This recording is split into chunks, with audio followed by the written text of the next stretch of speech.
So, to be able to understand our effective armor coverage, we'll need to know the chance to hit each limb individually and the chance to hit the armor if it hits that limb. And multiply the two together should give us the probability of hitting the armor.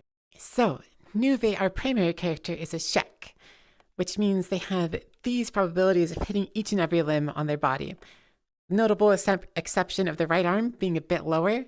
I assume because they, like, the right arm is like your weapon arm, which is a cool little detail, to be honest, at 9.09% compared to 12.12 for the left arm. So our first armor has a blunt resist of 12%, a cut resist of 19%, and a cut resistant efficiency of 60%. If you multiply these two numbers again, it's really a cut resistance of 11.4. You just kind of multiply them and you get the true number. It's got 20% head coverage, 80% left arm and 100% right arm coverage, 100% chest and stomach, and 60% for both of the legs. So to figure out the effective armor coverage, what you have to do is take each and every one of those limbs and multiply the chance to hit a limb against the chance to hit the armor to get the armor coverage. After doing all of that, we got to a 78.174 effective armor rate. Now, as you can see, this armor has a way higher blunt resist, way higher cut resist, and cut resist efficiency, bringing their numbers are just way better for their resistance at least. But their coverage is way worse. They have 0% leg coverage, 85% left arm, 85% right arm, 100% chest, 70% stomach, and 25% head armor. All in all, obviously it's going to be less effective, but let's do the math and see exactly to what extent. The first armor had a 78% effective coverage rate.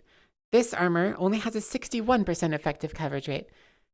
So surely the first armor is better, but I mean, the numbers on this armor, the resistance rate is so much higher. So let's just calculate the attack damage and see who on average takes more damage. So let's just take a basic attack. We'll say it has 50 cut and 50 blunt. So our cut resistance is 19%. So we take 50 times 19 is 9.5.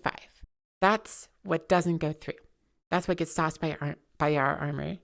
50 minus 9.5 is 40.5. That's what does just go through, doesn't mess with our armor at all. We take 40 damage instantly. And then 9.5 times 0.4, which is what doesn't get affected by a cut resistance deficiency, what is left over, is 3.8. 3.8 blunt damage, which is not cutting damage, so it won't do bleed to us at least. But 40.5 cut damage will do bleed to us, meaning we take a total of 44.3 damage from the cut damage. Now, luckily, the blunt damage is way easier. You take 50 times 0.12. 12% is our blunt resistance efficiency, is 6. 6 minus 50 is 44. That's what you have left over. But we can't really just take those numbers because there's a chance every time we get hit, it won't hit our effective armor rate. So in order to find some kind of average, what we're going to have to do is take our effective armor rate and multiply it by the damage values we want to take. This is if it hits our armor, what we'll take. This is if it doesn't hit our armor. And then we multiply it by our effective armor rate. And we add those two numbers together and divide by 2, giving us an average of 73.6 damage for the first armor set. So I'll go into a little bit more detail this time. So first, what we want to do is take the 50 cut damage and then multiply it by our cut resistance modifier. That gives us 35. That's what stopped straight up by our armor. You minus 50, the original amount of damage, and you get 15 left over. That's what just goes through, not stopped by your armor at all. We take 15 damage instantly. 35 is what hits our armor. 80% of it is completely destroyed by our cut resistance efficiency, whereas 0.2 or 20% is left over, which is 7 of 35, meaning we take 22 damage from the cut. We also take 22 from blunt, which is way easier to calculate. So as we did last time, you take the two numbers, 44 times the effective armor rate, 100 times the effective armor rate. You add those two numbers together, you divide by 2, and we have an average damage per hit of 44.5. which means that overall, the second armor is way better than the first. Even though it has less coverage, its resistance stats are just way higher and they make up for it. So, in general, it's a lot better to have an armor piece that focuses in small areas, but with big resistance numbers, than to have an armor piece that has a lot of coverage, but small resistance numbers. And to top it all off, multiple pieces of armor can work on the same limb.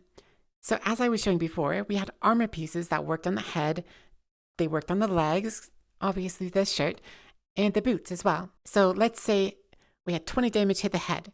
So first, if we had a helmet, it'd go through our helmet. Then the remaining damage left over would go through our armor piece. And if it could, it would then go through the pants, then the shirt, and at the very bottom here is the boots.